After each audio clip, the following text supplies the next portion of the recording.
Делаем сумку из пластиковой канвы с очень красивым узором. Я взяла пластиковую канву с клеточкой размером 4 мм. Еще нам понадобится полиэфирный или полипропиленовый шнур толщиной 4 мм. Из фурнитуры я взяла цепочку длиной 120 см, 2 карабина и застежку. Начинаю я с того, что отсчитываю от угловой клеточки 4 клеточки вниз по диагонали.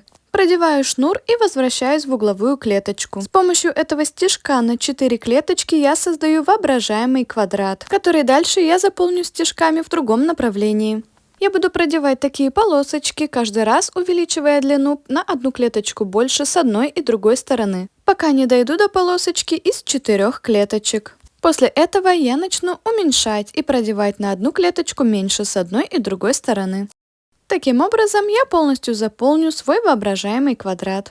И такими квадратами 4 на 4 клеточки мне нужно будет заполнить всю основу. Правда, делать я их буду каждый раз в разном направлении. Таким получился мой первый квадрат, а второй я вот так развернула. Каждый свой новый квадрат я начинаю с стежка по диагонали, задавая направление, а затем заполняю его.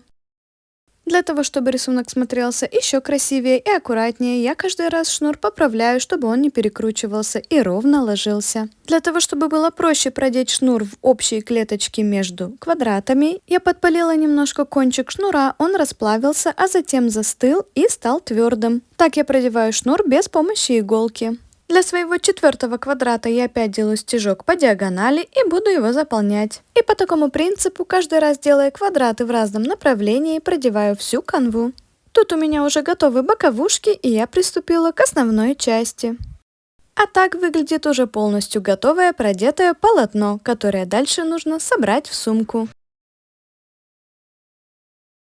Но сначала я пришила к боковым частям крепление для ручки. И скажу честно, тут уже продевать шнур стало очень сложно, так как толщина шнура и размер клеточки одинаковые, а в некоторых местах я шнур продела уже несколько раз. Поэтому иногда приходилось расширять клеточку и вытягивать шнур с помощью инструмента.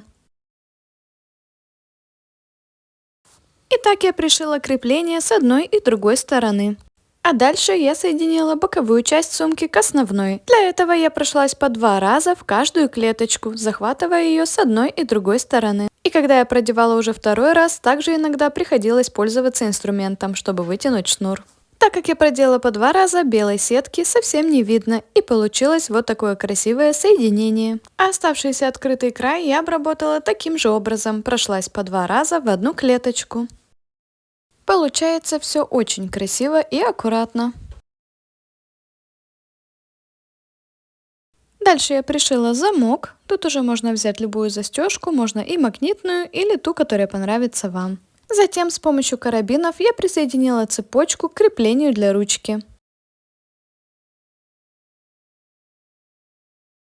И вот такой получился у меня результат. Мне очень нравится, как смотрится сумка с таким узором и красиво переливается шнур. Так как основа этой сумки пластиковая канва, она очень хорошо держит форму.